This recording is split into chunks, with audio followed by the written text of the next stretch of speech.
Overflows. Bring unconscious to conscious layer, it disappears. This is a secret that once something unconscious is brought to the conscious mind, it evaporates. You become cleaner and lighter. As more and more unconscious is unburdened, your consciousness goes on becoming bigger and bigger. And as the area of the unconscious shrinks, the territory of the conscious expands. That is an immense truth.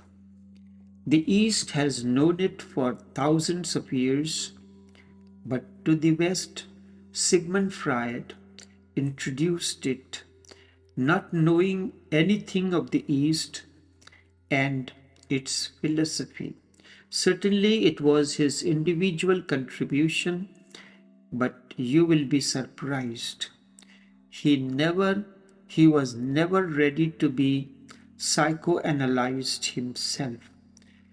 The founder of psychoanalysis was never psychoanalyzed. He was afraid.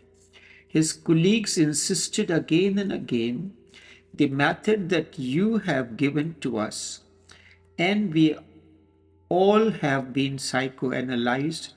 Why are you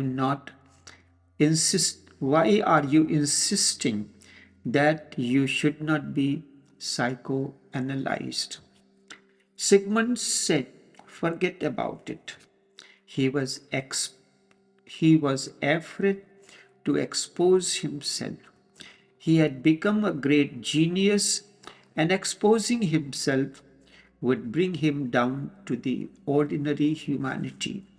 He had the same fears, the same desires, and same repressions like an ordinary person. He never talked about his dreams. He only listened to the dreams of other people, and his colleagues were very much surprised. It will be a great contribution to know about your dreams, but he never agreed to lie down on the psychoanalyst's couch and talk about his dreams, because his dreams were as ordinary ones. That was the fear. A Gautam Buddha would not have feared to go into meditation. That was his contribution. A special kind of meditation, and he would not have been afraid of any psychoanalysis, because for the man who meditates, by and by all his dreams disappear. In the day he remains silent in his mind, not the ordinary traffic or thoughts. In the day he remains silent in his mind, not the ordinary traffic of the mind. And in the night he sleeps deeply, because dreams have nothing but unlived thoughts. In the night he sleeps deeply, because dreams are nothing but unlived thoughts, unlived desires, unlived longings. In the day they are trying to complete themselves, at least in dreams. It was very difficult for you to find a man who dreams about his wife, or a woman who dreams about her husband, but it will be absolutely common that they dream about their neighbor's wife and neighbor's husbands. The wife is available. He is not suppressing anything as far as his wife is concerned. But the neighbor's wife always looks more beautiful and attractive. The grass is greener on the other side of the fence, and that which is unavailable creates a deep desire to acquire and possess it. This is a natural human nature. In the day, you cannot do it, but in dreams, at least, you are free. Freedom of dreaming has not yet been taken away by the governments. It would not be long. Soon they will take it away because methods are available, already available, so that they can watch when you are dreaming and when you are not dreaming.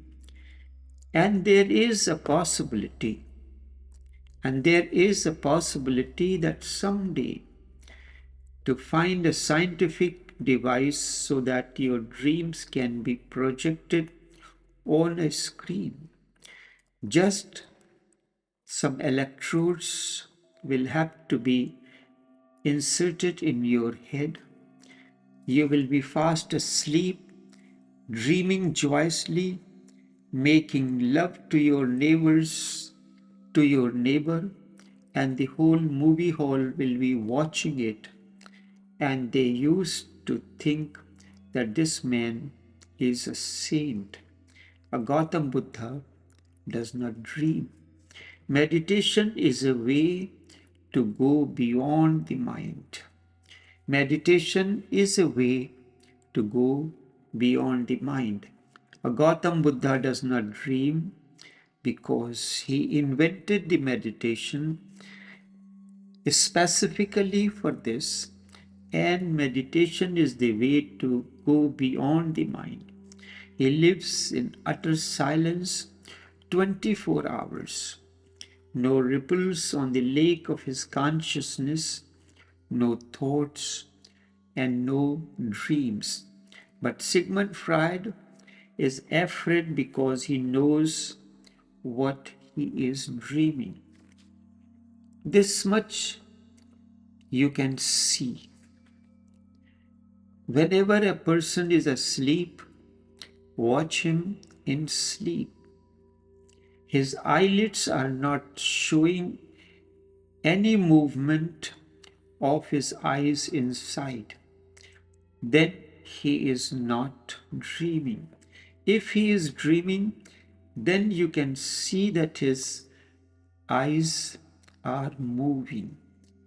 I have heard about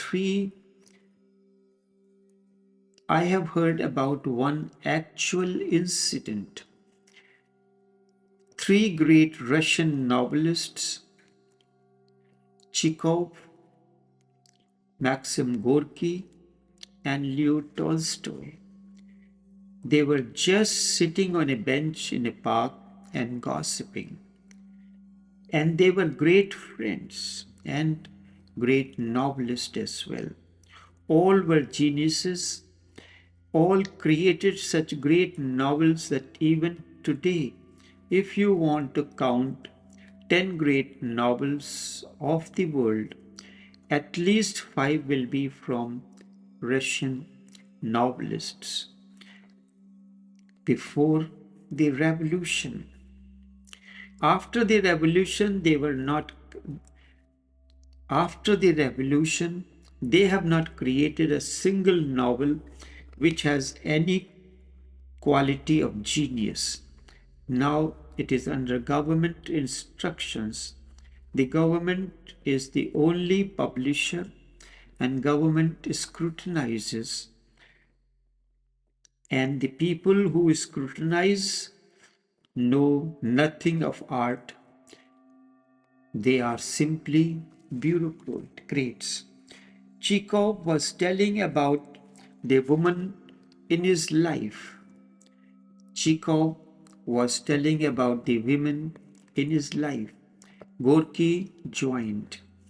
He also said a few things, but Tolstoy remained silent. Tolstoy was a very orthodox religious Christian.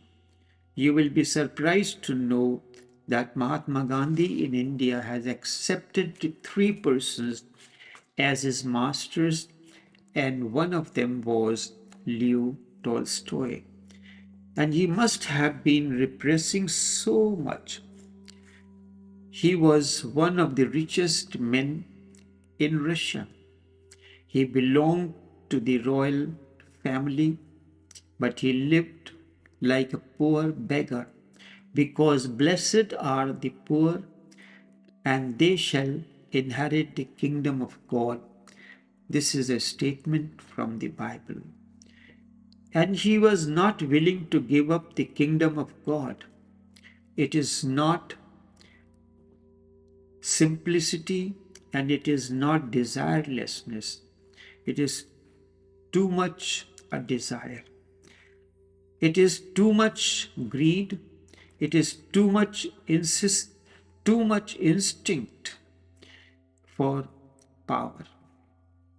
So, blessed are the poor, and they shall inherit the kingdom of God. That is greed and very strong instinct. He is sacrificing his life and its joys because it is a small life, and then for eternity he will enjoy paradise and the kingdom of God. It is a good bargain, almost like a lottery, and certain. He was living a very celibate life, eating only vegetarian foods. He was almost a saint. Naturally, his dreams must have been very ugly. He thought he must have been very ugly, and when Chekhov and Max and Gorky asked him, Tolstoy, why are you silent? Say something. He said, I cannot say anything about women. I will say something only when one foot is in the grave. I will say and jump into the grave. You can understand why he was so much afraid of saying anything. It was boiling deep within him. Now you cannot be very intimate with a man like Tolstoy. Intimacy simply means that doors of the heart are open for you. In fact, open for each other. You are welcome to come in and be a guest, but that is possible only if you have a heart which is not stinking with repressed sexuality, which is not boiling with all kinds of perversions, which is natural as trees, as innocent as children. Only then there can be no fear of intimacy. And intimacy is the secret of a blessed life. Enough for now.